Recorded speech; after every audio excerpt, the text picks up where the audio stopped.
Someone was following Stanley. He was sure of it. If he checked over his shoulder now, he would surely catch them. It was only a matter of time.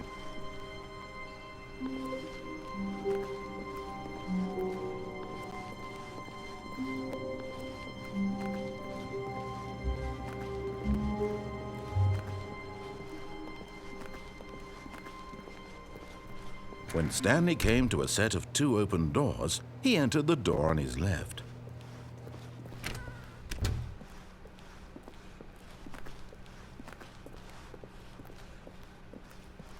Yet there was not a single person here either. Feeling a wave of disbelief, Stanley decided to go up to his boss's office, hoping he might find an answer there. Oh no, no, not again. I won't be part of this. I'm not going to encourage you. I'm not going to say anything at all.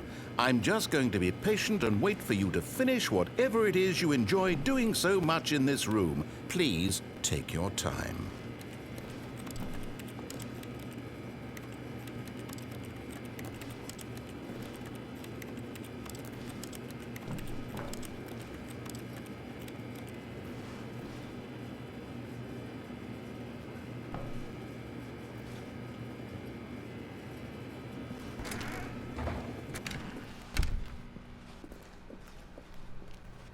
Coming to a staircase, Stanley walked upstairs to his boss's office.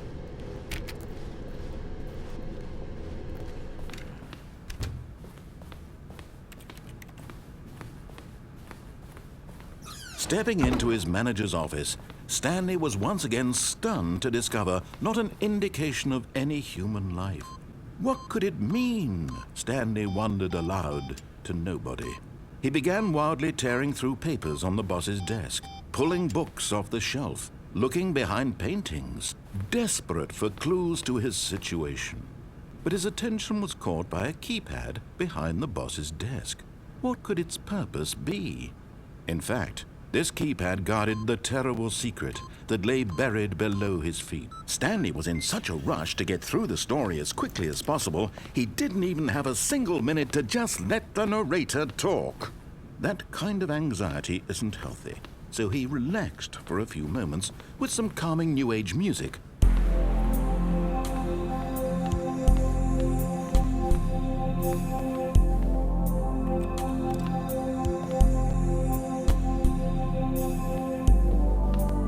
Feeling soothed and rejuvenated, Stanley calmly walked forward into the opened passageway.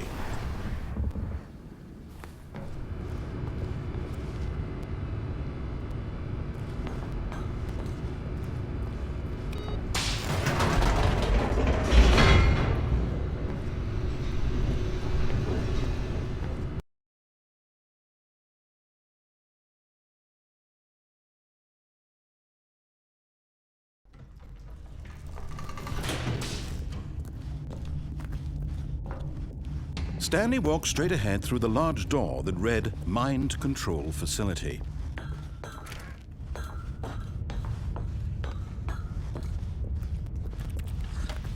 The lights rose on an enormous room packed with television screens. What horrible secret did this place hold? Stanley thought to himself. Did he have the strength to find out?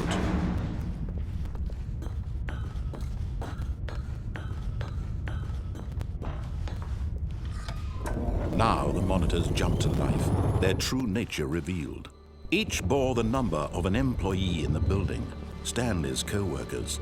The lives of so many individuals reduced to images on a screen, and Stanley, one of them, eternally monitored in this place where freedom meant nothing.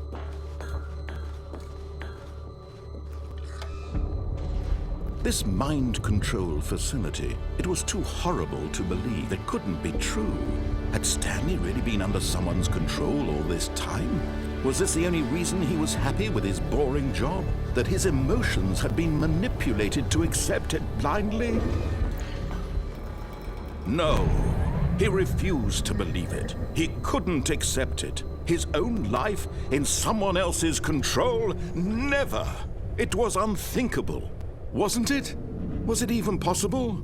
Had he truly spent his entire life utterly blind to the world? But here was the proof. The heart of the operation. Controls labeled with emotions. Happy, or sad, or content. Walking, eating, working. All of it monitored and commanded from this very place. And as the cold reality of his past began to sink in, Stanley decided that this machinery would never again exert its terrible power over another human life. For he would dismantle the controls once and for all. Oh, Stanley, you didn't just activate the controls, did you? After they kept you enslaved all these years, you go and you try to take control of the machine for yourself. Is that what you wanted? Control? Oh, Stanley, I applaud your effort, I really do. But you need to understand, there's only so much that machine can do. You were supposed to let it go, turn the controls off, and leave. If you want to throw my story off track, you're going to have to do much better than that.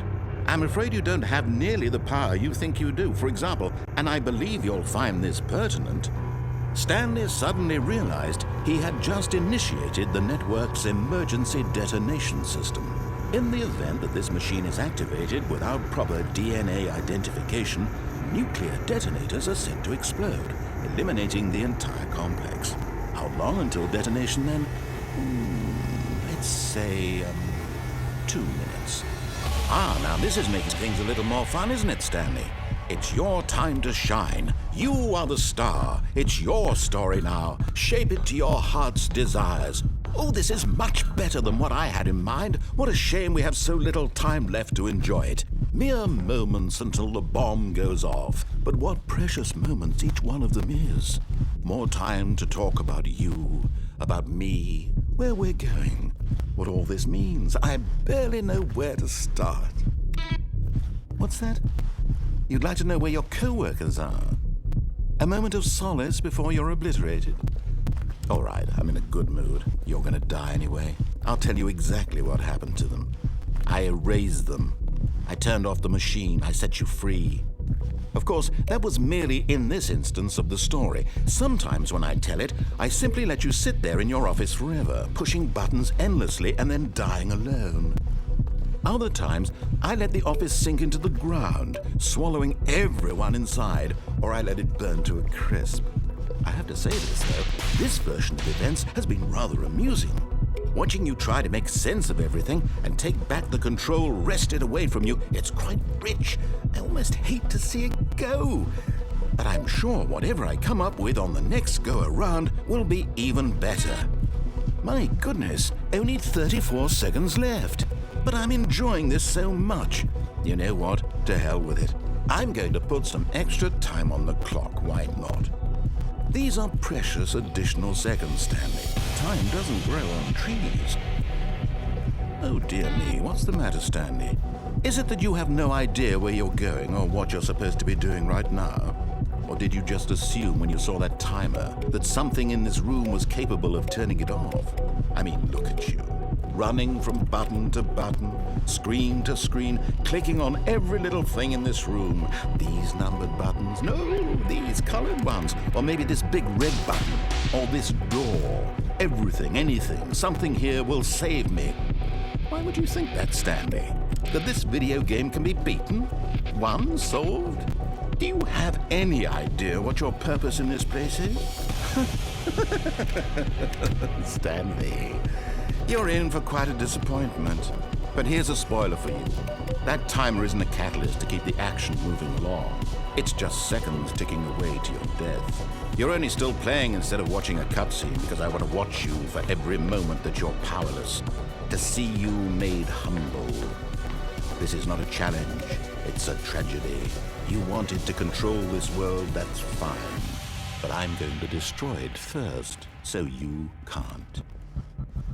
Take a look at the clock, Stanley. That's 30 seconds you have left to struggle. 30 seconds until a big boom and then nothing. No ending here, just you being blown to pieces. Will you cling desperately to your frail life, or will you let it go peacefully? Another choice. Make it count, or don't. It's all the same to me, all a part of the joke. And believe me, I will be laughing at every second of your inevitable life from the moment we fade in until the moment I say happily ever after.